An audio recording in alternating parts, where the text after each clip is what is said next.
बिस्मिल्लाहिर्रहमानिर्रहीम। चलिए जनाब उसामा साहब, बासित अब्दुल इस्माइल, बासित व्हाटएवर, मैं कंफ्यूज हो रहा हूँ। जी बिस्मिल्लाह। Okay sir. सो प्रेजेंटेशन जो आज का टॉपिक है मेरा है heat treatment process. Heat treatment process जरूरत क्यों पड़ी? क्योंकि मटेरियल्स को अकॉर्डिंग, जैसे कि बिहेवियर्स मटेरियल्स का रिक्वायर्ड क्या होता है हमें, उसके मुताबिक हम मटेरियल को हीट ट्रीटमेंट करवाते हैं। तो मेरा जो टॉपिक था, जो मुझे जो प्रोसेस सर ने गिवन किया था, वो गिवन किया था क्वेंचिंग प्रोसेस। तो मैं आपको क्वेंचिंग प्रोसेस के बारे में बताऊंगा। तो quenching, what is quenching process? Just simple एक डेफिनेशन है क्वेंचिंग प्रोसेस की। Rapid cooling of a metal to adjust the mechanical properties of its original state. यानी कि बिल्कुल जब हम अपने मेटल को इतना हीट कर दें, बिल्कुल क्रिटिकल टेम्परेचर से अबव ले जाएं और उसको with in a second, with in a minute उसको कूल डाउन कर दें। वो पानी के अंदर भी हो सकता है, वो ऑयल के अंदर भी हो सकता है, अकॉर्डिंग टू योर रिक्वायरमेंट कि आपको किस क्या प्रॉपर्टीज चाहिए। तो रैपिड कूलिंग कहलाती है, वो कहलाती है क्वेंचिंग की। ठीक है। अच्छा, क्वेंचिंग प्रोसेस जो है वो एक चीज, जब हम क्वेंचिंग करते हैं अपने मेटल को, तो उसके अंदर जो इंटरनल स्ट्रेसेस आ जाते हैं, जब हम बहुत क्विकली इसको कूल डाउन कर देते हैं, तो उसको इंटरनल स्ट्रेसेस आ जाते हैं। और इंटरनल स्ट्रेसेस को टेक आउट करवाने के लिए हम उसको टेम्परिंग भी करते हैं, ताकि उसकी टफनेस और मजीद बढ़ जाए, उसकी प्रॉपर्टीज और हार्ड हो जाए क्वेंचिंग से, और टफनेस भी बढ़ जाए उसकी। ठीक। यूजुअली इसके अंदर 3 ऑपरेशंस करते हैं इसके अंदर। पहला इसका जो ऑपरेशन है वो ये है कि heating the steel above the critical range. Steel को हीट करते हैं क्रिटिकल रेंज से above, so it approach a uniform solid solution. वो एक ऐसे solid solution, uniform solid solution के ऊपर हमारा पहुंच जाता है। दूसरा स्टेप जो है वो ये है कि hardening the steel by quenching in oil, water, brine and fuse salt bath. इसको जब हम कूल डाउन करवाते हैं, तो इट्स मीन कि क्वेंचिंग जब हम इसकी करवाते हैं कूल डाउन, तो इसको हम according to your requirement oil के अंदर भी कर सकते हैं, वाटर के अंदर भी, ब्राइन और सॉल्ट बाथ के अंदर करते हैं मोस्टली।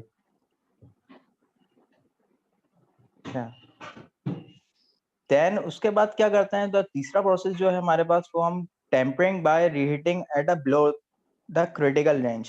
फिर हम इसको टेम्परिंग करते हैं।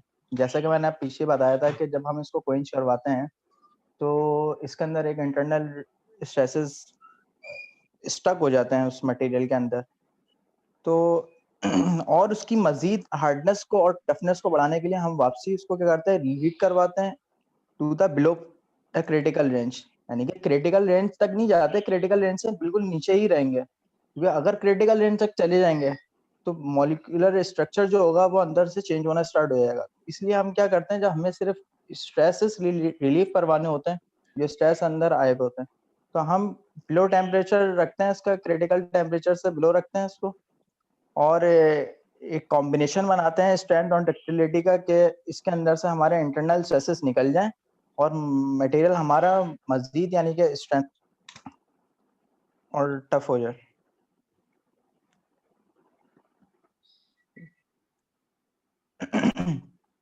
अच्छा, तो मॉलिक्यूलर स्ट्रक्चर चेंजेस। सर ये पीछे वाली स्लाइड करिएगा। Yes sir. तो फर्स्ट पॉइंट है molecular structure changes to a small grain austenite. Austenite, जैसे कि आप हम लोग सारे मैकेनिकल के स्टूडेंट्स हैं, तो हम लोग को फेमिलियर होंगे इस चीज से कि ऑस्टेनाइट, फेराइट, सेमेंटाइट, मार्टेनसाइट मटेरियल के अंदर क्या फेजेस होते हैं। मजीद मैं आपको बता भी दूंगा और ये अगेन बता दूंगा।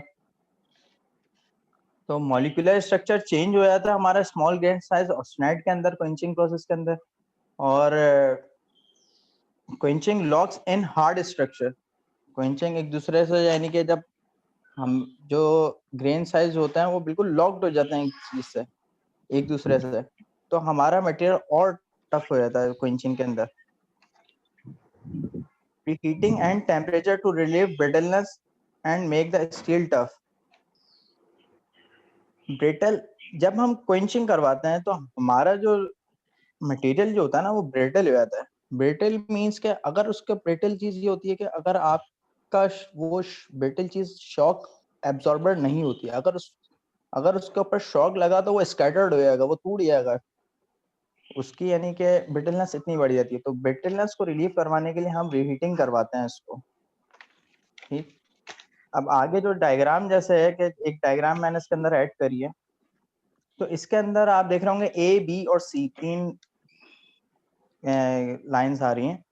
तो जो सी जो है वो हमारा नॉर्मल क्वेंचिंग है एट रूम टेम्परेचर, सही है। बी जो है वो हमारा मीडियम क्वेंचिंग है, और ए जो है वो हमारे पास क्विक क्वेंचिंग है। टेम्परेचर और टाइम का रिलेशन इसके अंदर मैंने दिखाया आप लोग को। तो जैसे कि आप देख रहे होंगे कि क्रिटिकल टेम्परेचर तक मैं अपने सारे मटेरियल को, जब भी हम क्विंचिंग करवा रहे होते हैं तो क्रिटिकल टेम्परेचर 800 तक लेकर गए। ठीक, जब 800 से, अब अगर मैं सी वाली लाइन की बात करूं तो सी वाला जो कर्व मेरे पास आ रहा है, ये मेरा रूम टेम्परेचर के ऊपर कूल डाउन हो रहा है। तो इसके अंदर जो मेरे पास फेजेस जो ऐड हो रहे हैं, आप देख रहे होंगे कि फेजेस के अंदर ऑस्टेनाइट, फेराइट, पर्लाइट्स वगैरह सारे स्लो डाउन इसके अंदर फेजेस ऐड हो रहे हैं। क्यों ऐड हो रहे हैं? क्योंकि टाइम ड्यूरेशन ज्यादा है, तो इसके अंदर फेराइट, पर्लाइट भी ऐड हो रहे हैं। अच्छा, फेराइट जो है, फेराइट फेज जो होता है वो मैं बताता हूँ। फेराइट फेज जो होता है वो, ये जो फेस होता है ये सॉफ्ट फेस होता है हमारे पास, और डक्टाइल होता है ये। इसको हम अल्फा सॉलिड सोल्यूशन के नाम से भी डायग्राम्स में जाना जाता है। कहीं पे अगर आपके पास डायग्राम बनी हुई और इस बार उस ग्राफ बना हुआ और उस पर लिखा हुआ हो कि अल्फा सॉलिड, अल्फा का साइन बना हुआ, तो आपको ये पता होना चाहिए कि ये, यानी कि इस मटेरियल के अंदर फेराइट फेस मौजूद है। हम फेराइट स्टेट में हैं, यानी कि, और फेराइट फेस क्या होता है, वो हमारे पास सॉफ्ट होता है और डक्टाइल होता है, सही है। Similar to the pure iron भी होता है, समझ लेंगे। जो प्योर आयरन जो हमारे पास होता है तो वो फेराइट कंडीशन में, यानी कि फेराइट फेस उसके अंदर ज्यादा होता है। अच्छा अच्छा, ये तो हो गई सी की बात। ठीक, अब बी जो है ये हमारे पास जो है मीडियम क्विंचिंग है, जिसके अंदर हम टाइम ड्यूरेशन थोड़ा सा कम कर दिया हमने। तो अब उसके अंदर हम देखते हैं कि उसके अंदर फेस के अंदर क्या चेंज आया। फेस के अंदर ये चेंज आया जब हमने उसको मीडियम क्विंचिंग करवाई, तो इसके अंदर ऑस्टेनाइट प्लस बेनाइट के फेसेस पाए गए। अच्छा, ऑस्टेनाइट बेनाइट जो है वो मोस्टली जो होता है 550 सेल्सियस के ऊपर हमें फेस मिलता है। जब हमारा टेम्परेचर 550 सेल्सियस पे पहुंचता है जब हम, तो ये जो फेस बना लेता है, तो ये बेनाइट फेस होता है, सही है। लोअर डेंसिटी देन ऑस्टेनाइट होता है ये। ठीक, बेनाइट और आप मेटनसाइट देख रहे होंगे, ये भी एक, यानी कि फेस होता है जो कि बहुत स्ट्रांग होता है, लेकिन ऑस्टेनाइट से ज्यादा नहीं होता, ये ऑस्टेनाइट से कम होता है। अगर मैं ए की बात करूं, जिसमें देखना है कि आप टाइम ड्यूरेशन भी कम हो रहा है मेरा, कि 1 मैक्सिमम 1.5 कह लें, अगर इसके अंदर अगर हम क्विंचिंग करवा रहा हूँ, इतनी क्विक क्विंचिंग करवा रहा हूँ, तो मुझे ऑस्टेनाइट फेस मिल रहा है। ऑस्टेनाइट फेस जो होता है वो नॉर्मली जो डायग्राम्स के अंदर जाना जाता है वो गामा का जहाँ एरो बना हुआ होगा, इट्स मीन के ऑस्टेनाइट फेस की बात कर रहे हैं, वो फेस ऑस्टेनाइट है, सही है। और ये मोस्टली जो ऑस्टेनाइट फेज जो एग्जिस्ट करता है वो 727 सेल्सियस के ऊपर एग्जिस्ट करता है। इट्स मीन के जब मैं बहुत क्विकली गैप क्वेंचिंग करवा रहा हूँ और रैपिड कूलिंग करवा रहा हूँ, तो 727 के ऊपर मेरा क्या बन जाएगा, ऑस्टेनाइट फेज बनेगा। लेकिन कब बनेगा, जब मैं उसकी क्वेंचिंग का जो रेट होगा वो बहुत पर सेकंड रेट जो होगा वो मेरा बहुत कम होगा, एटलीस्ट यानी कि किस रेट के ऊपर अगर मैं करवाऊँ 430 सेल्सियस पर सेकंड के ऊपर अगर मैं करवाऊँ तो वो 727 सेल्सियस के ऊपर मेरा ऑस्टेनाइट फेज बनना स्टार्ट हो जाएगा। तो आज की जो प्रेजेंटेशन थी मेरे क्विंचिंग की थी, और मैंने आपको बताया कि 3 फेजेस मैंने दिखाया आपको, गुड, एक वेरी गुड, रैपिड हो रही थी, मीडियम वेरी हो गुड, रही थी, और एक वेरी गुड। आपका अच्छा रूम जी, इन्होंने टेम्परेचर पे हो रही प्रेजेंटेशन थी। कर ली है, अब आगे चलें, औरों की भी सुननी है। पहली बात, आप में जो जी सर। पार्टिसिपेंट मौजूद हैं, आपका कोई सवाल है बासित से? एनीवन? देखो, अगर आप इससे सवाल नहीं पूछोगे तो फिर मैं पूछूंगा, वो मुश्किल हो जाएगी। आप लोग सवाल क्वेंचिंग पूछ लो, करते मैं क्यों? ऑप्शन दे रहा हूँ जी। हेलो आप पूछिए ना, अपना नाम सर, मैं बताइए और पूछ रहा सवाल हूँ। पूछिए बासित से। मेरा नाम हमाद है। मैं पूछ रहा हूँ क्वेंचिंग करते क्यों है? जी बासित प्लीज। क्विंचिंग करते क्यों है, जैसे कि मैंने डेफिनेशन में बताया था कि हम अपनी जो मेटल की प्रॉपर्टीज होते हैं वो हार्ड बनाने की, जब हमें रिक्वायर्ड होता है कि हमें हार्ड बनानी होती है। इसकी एग्जांपल मैं आपको ऐसे दूंगा कि हम लोग ने लेथ मशीन के ऊपर जब वो कर रहे थे, मशीनिंग कर रहे थे, तो एक जगह हमारा जो चक पे लगा हुआ था वो माइल्ड स्टील लगा हुआ था, और जो जिस कटर से हम कट करते थे वो हमारा HSS का टूल था। तो देखने में तो दोनों मेटल ही है, लेकिन HSS हमारे पास ज्यादा हार्ड क्यों है? क्यों? बिकॉज ऑफ, यानी कि जब हमने उसको हार्ड बनाया गया है, तो HSS की जो हमारी प्रॉपर्टीज थी वो क्वेंच करके हमने उसके अंदर उसको मजीद हार्ड बनाया ताकि वो हमारे माइल्ड स्टील को कट कर सके। जनाब मुतमईन है हमाद साहब आप इनके जवाब से? बिल्कुल सर, बिल्कुल सही ओके। बताया इसने। अच्छा, और कोई सवाल? एनीबडी? चलें, अच्छा मुझे एक बात बताइए, जो आपने कहा ना कि हम हार्डनेस लेके आते हैं, इसको थोड़ा सा हमें समझने की जरूरत है। देखिए, आपने जो कर्व दिखाया है ना, ये कर्व ये बता रहा है कि जब आप 723 से ऊपर जाते हैं तो पूरा जो आपका स्टील है, जो भी पार्ट है, वो पूरा का पूरा ऑस्टेनाइट में कन्वर्ट हो जाता है। Now basic purpose of quenching is to retain austenite at room temperature. ठीक है? अगर आप जैसे यस। आपने दिखाया ना कर्व सी के अंदर, अगर आप उसको रूम टेम्परेचर पे कूल करेंगे या सैंड में अगर कूल करेंगे तो वो उसका जो कूलिंग रेट होगा, वो आप खुद बता रहे हैं कि लॉग स्केल के ऊपर आप दिखा रहे हैं कि उसके में घंटों लग जाएंगे ना उसको ठंडा होने में। तो जब देर से ठंडा होगा तो उसका माइक्रो स्ट्रक्चर जो ऊपर आपने ले जाके चेंज किया, ऑस्टेनाइट में चेंज किया है, वो ऑस्टेनाइट में नहीं रहेगा, और जो सारे आपने स्ट्रक्चर बताए कि परलाइट भी आ जाएगा, तो फेराइट भी आ जाएगा, ये सारा आ जाएगा। बेसिक पर्पस जो क्विंचिंग का है, आप क्विंचिंग रेट जो बढ़ाते हैं, वो आपको परसेंटेज देखनी होती है कि आपने ऑस्टेनाइट को किस परसेंटेज में, जब आप लेके आए ना पार्ट को नीचे, तो उसमें कितने परसेंट ऑस्टेनाइट का आपको स्ट्रक्चर मिलेगा।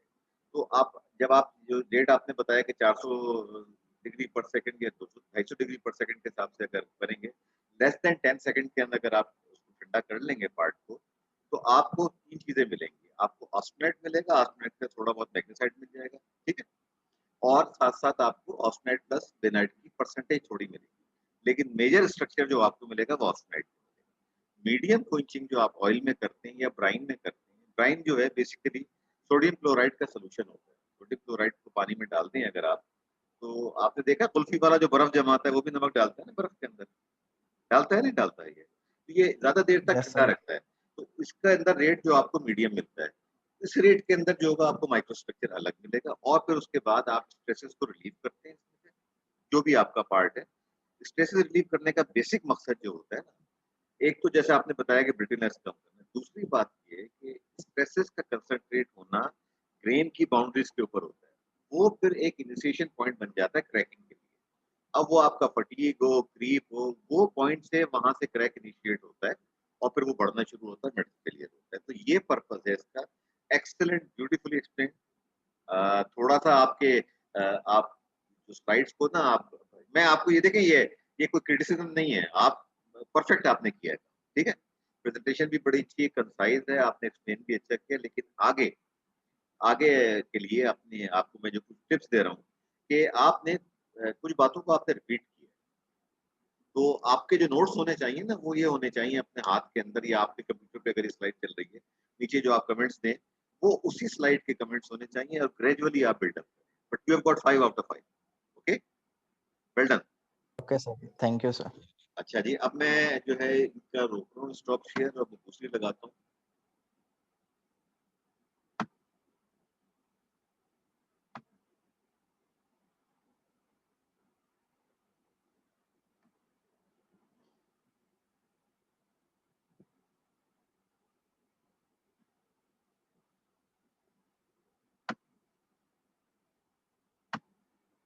जनाब, hello hello, yes sir, yes sir, नजर आ रही है आपको जनाब स्क्रीन? Yes sir. यस ये सर। डेमेस्कस स्क्रीन पे कर रहे हैं, प्रेजेंटर साहब ने अपना नाम नहीं लिखा, मुझे नहीं पता कौन है, XYZ है कौन है, कोई सर ये गालिब की है, गालिब का माइक नहीं चल रहा है, आई डोंट नो कैसे करेगा वो।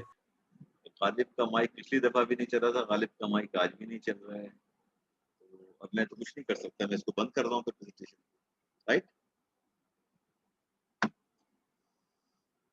सर ये कह रहा है आखिर में देगा प्रेजेंटेशन। अच्छा जी,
जनाब, मैं उसामा साहब की प्रेजेंटेशन को शेयर कर रहा हूँ।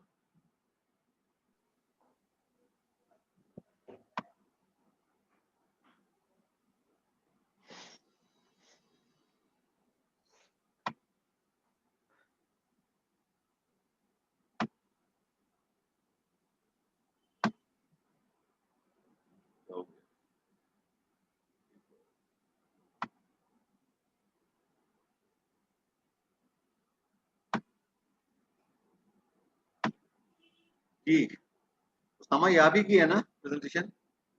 जी सर। जी, बिस्मिल्लाह।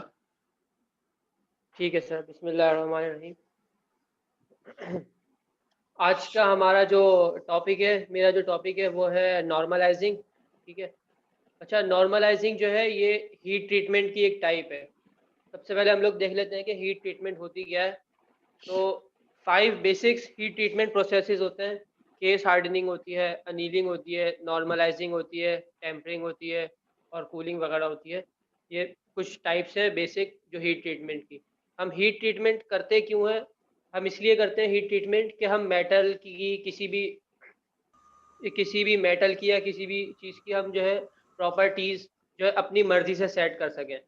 जैसे फॉर एग्जांपल हमें कोई ख़ास प्रॉपर्टी चाहिए किसी मटेरियल के अंदर। जैसे फॉर एग्जांपल हमें इंजन का ब्लॉक बनाना है तो हमें उसके लिए कुछ और प्रॉपर्टीज़ चाहिए होंगी। हमें कोई और चीज़ डिज़ाइन करनी है तो उसके लिए अलग प्रॉपर्टीज़ चाहिए होंगी। तो हम उसके हिसाब से इसके ऊपर ये हीट ट्रीटमेंट प्रोसेसेस करते हैं ताकि हम अपनी सूटेबल रिक्वायर्ड प्रॉपर्टीज़ के ऊपर लेकर आ सकें अपने मेटल को। ठीक है। अच्छा, सबसे पहले हम उसके अंदर अपने टॉपिक पर आते हैं, बात कर लेते हैं नॉर्मलाइजिंग क्या चीज़ होती है। Normalizing is a process in which a metal is heated to a temperature below its melting point and allowed to cool in air in order to make it more ductile. अच्छा, normalising के अंदर हम ये करते हैं कि हम किसी भी मेटल को उसके बॉइलिंग पॉइंट से नीचे तक, बॉइलिंग पॉइंट से ज़्यादा तक जो है, उसके मेल्टिंग पॉइंट से ज़्यादा तक जो है हम उसको हीट कर देते हैं।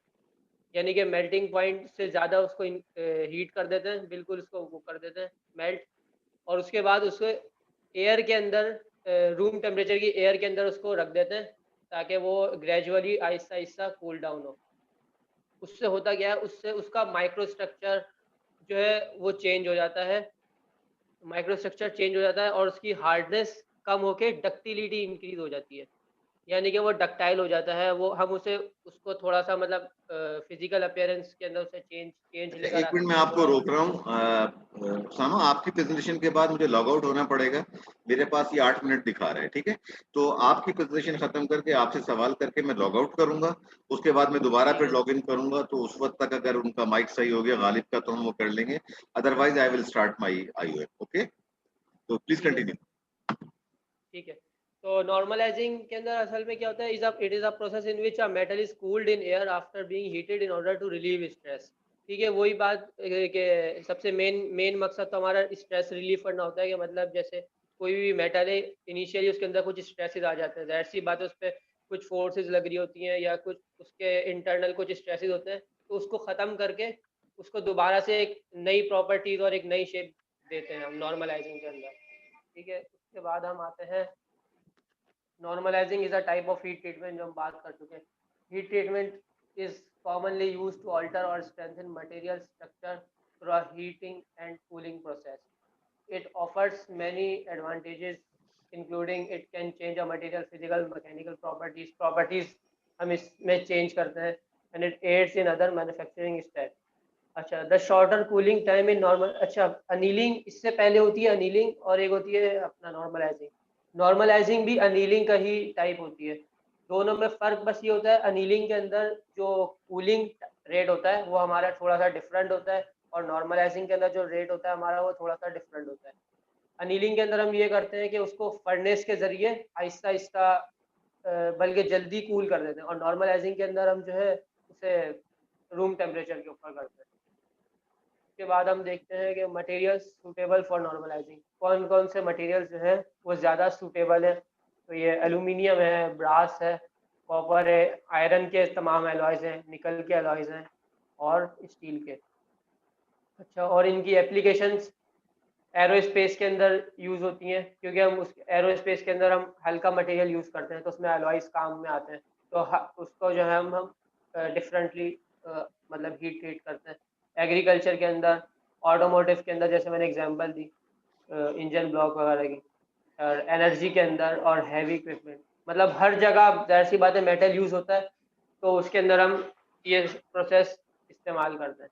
In general, it is the best practice to use normalizing in circumstances where manufacturing activities are expected to place considerable stress on the material, or in situations where dimensional stability is vital to the product. ठीक है, ठीक है sir, हो गया। Okay, thank you very much. अच्छा, अब आप ये इस वक्त पहले किसने प्रेजेंटेशन की? उसामा ने की, ये बासित कर रहे थे, तो इनके अलावा और कितने नहीं लोग सर, मौजूद हैं? बासित नहीं की थी सर पहले। बासित कर रहे थे, उससे पहले उसामा ने की है ना?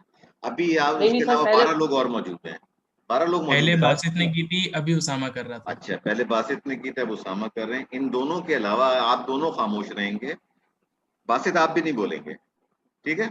उसामा आप भी खामोश रहेंगे। बकिया जो 12 आदमी है वो मुझे बताएं, दोनों को अगर कंपेयर करें तो किसकी प्रेजेंटेशन बेहतर? खुदा को आधे नाते जन के जवाब देना। बासित की। Okay Basit sir. Okay, sir Basit की ज्यादा बासित की थी। प्रेजेंटेशन। अब बताइए मुझे, आपको क्या उसमें क्या अच्छा लगा और इसमें क्या कमी थी? देखो, ये मैं तुम्हारी तरबियत कर रहा हूँ, खुदा के वास्ते ये मत समझना कि मैं किसी को क्रिटिसाइज कर रहा हूँ। This is for your education, कि कल को जब तुमने जाके प्रेजेंटेशन कोई बनानी है, आपको बुरा तो नहीं लग रहा है जब मैं कंपैरिजन करा रहा हूँ? भाई दोनों की मैं बात कर रहा हूँ। नहीं नो सर, सर, हाँ, देखें, ये बहुत अच्छी आपकी, बात है ये तो। मैं एज ए कोच के तौर के पर यहाँ बैठा हूँ। इस वक्त मैं आपका दोस्त हूँ। मैं आपको बता रहा हूँ कि अब Yes, आपको, अच्छा अब आप मुझे बताइए कि इन्होंने क्या क्या गलतियां की इस प्रेजेंटेशन में। जो इससे पहले मैं आपको बताता रहूं कि प्रेजेंटेशन कैसी होनी चाहिए। आप 12 हज़रात में से कोई एक लीड ले और मुझे बताए कि उसके अंदर क्या सर अच्छी चीज थी, इसके अंदर क्या कमी थी। सर मुझे सर इसका जो है जो जो बैकग्राउंड यूज किया है ग्रीन और जो फॉन्ट यूज किया है सर थोड़ा सा नजर नहीं आ रहा एग्जैक्टली, है द कलर मतलब थोड़ा selection is not good. Background slide का जो कलर इन्होंने लिया है वो बहुत लाइट लिया है, क्योंकि हम सब अपने कंप्यूटर स्क्रीन पे इसको देख रहे हैं। और ये जो, अगर आप पिछली प्रेजेंटेशन पे जाएं, that was very clear to your eyes. Graph भी आप पूरा देख सकते थे, हालांकि ग्राफ को इतना बड़ा नहीं है, लेकिन आप उसको देख सकते थे। पहली बात तो ये हो गई कि सिलेक्शन ऑफ बैकग्राउंड जो है इसके प्रेजेंटेशन का, दैट वाज नॉट प्रॉपर। और बताइए। सर बासित की प्रेजेंटेशन काफी कंसाइज और टू द पॉइंट थी। टू इसकी द प्रेजेंटेशन में इसने लिखा हुआ मैटर थोड़ा पढ़ा है और थोड़ी सी वेवर्ड गई है। ओके, देख, अच्छा यही एग्जैक्टली यही मेरी ऑब्जर्वेशन थी कि वो प्रेजेंटेशन 5 स्लाइड की है, 5वीं पे खत्म कर दी गई है, जिसके अंदर एक तस्वीर शामिल है, 4 है। अब इसके अंदर जो मुझे एक चीज नजर आई वो ये कि इन्होंने सीक्वेंसिंग गलत की है। ठीक है, सीक्वेंसिंग गलत क्या की है कि दूसरी स्लाइड के ऊपर, sorry, application of normalising, sorry, हाँ, आप आइए, पहली पहली स्लाइड पे इन्होंने नॉर्मलाइजिंग को बताया, सेकंड स्लाइड पे बात करें normalising is a type of इचिट। हालांकि ये रिवर्स होना चाहिए। और दूसरे, क्लिक टू ऐड टाइटल, यानी स्लाइड उल्टी है, ये भी पता चल रहा है कि बनाने वाले ने इस चीज के ऊपर तवज्जो नहीं दी। These are small thing but it counts a lot. ठीक है, तो सीक्वेंसिंग ये होनी चाहिए थी कि आप पहले हीट ट्रीटमेंट को एक्सप्लेन करते 2 लाइन के अंदर कि heat treatment is a process commonly used to change the properties of any given material, right.